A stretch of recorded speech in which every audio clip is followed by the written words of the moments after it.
आज जो टॉपिक है बेसिकली ATS है हमारा, ऑटोमेटिक ट्रांसफ़र स्विच। ठीक है, ये ATS पैनल है और इसमें ये 4 जो बेसिकली कॉमन पॉइंट हैं 1 2 3 4।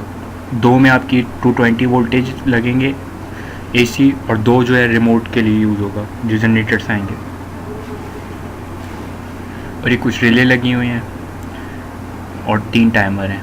ये 5 ब्रेकर हैं बेसिकली, एक जनरेटर के लिए और 3 फेज़ और एक न्यूट्रल है। ये वाला जब हम बंद कर देंगे तो ये सेंस करेगा कि लाइट ऑफ है, यानी सप्लाई नहीं आ रही है। यहाँ पे लोड लगेगा बेसिकली, ये जनरेटर इनकमिंग, जनरेटर के कनेक्शन होंगे यहाँ पे 3, और यहाँ पे के इलेक्ट्रिक की सप्लाई आएगी।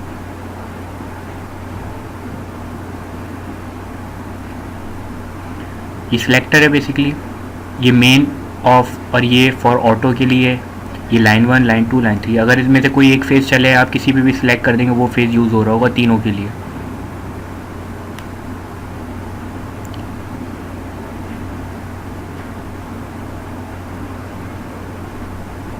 ये इंडिकेशन बेसिकली शो कर रही है लोड पर जनरेटर के इलेक्ट्रिक कौन सी इनकमिंग है। ये मेन्स आ रही है आपकी ग्रीन वाली, रेड वाली जनरेटर के लिए, और ऑन लोड पे अलहदा इंडिकेशन आती है। बेसिकली जनरेटर लगा हुआ है।